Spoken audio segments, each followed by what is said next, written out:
Hello guys, it's me Louise.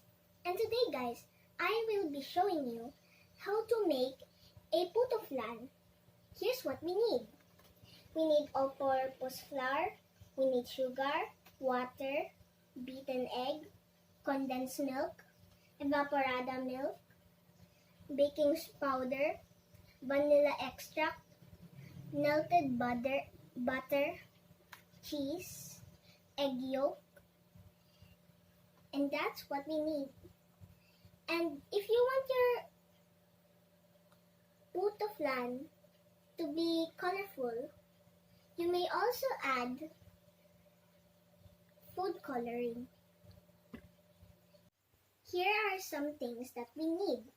We need a strainer, a steamer, and bowl, and also a puto molder. Let's start making our PUTOFLAN.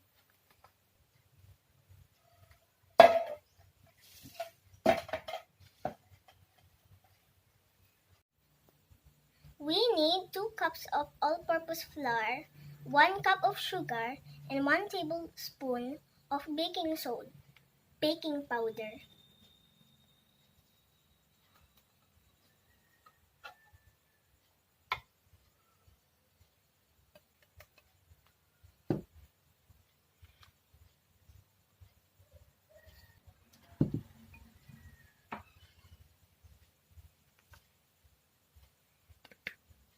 Mix it well.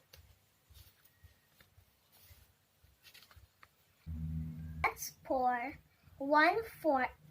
3/4 cup of evap milk, 1 cup of water, and 2 tablespoons melted butter, 1 beaten egg, and 1 teaspoon of vanilla extract.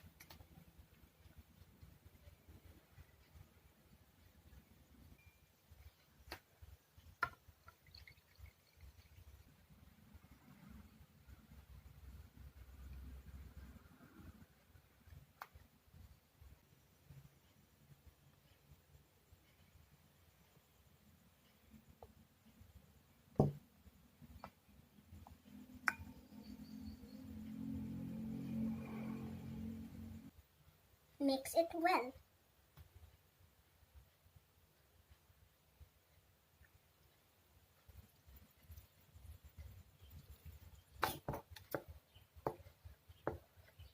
And this is how we make the flan.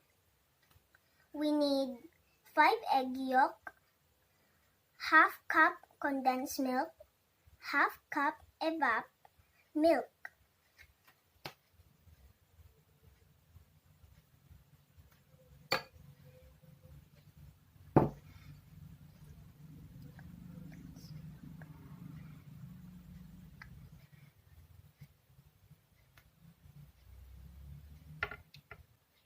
Mix it well.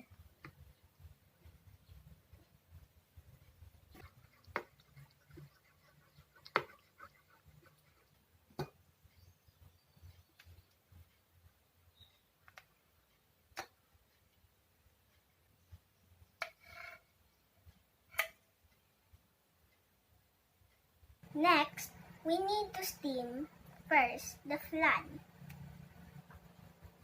Put 1 tablespoon in each molder.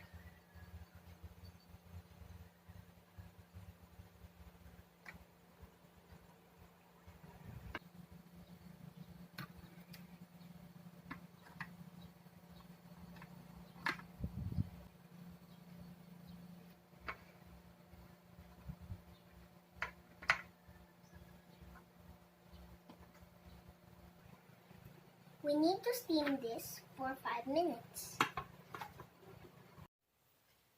After steaming it for 5 minutes, pour the puto mixture in the flan and steam it again for 6 minutes. And voila! This is my PUTOFLAN. Hope you like it. And also don't forget to like and subscribe to my channel. Bye-bye!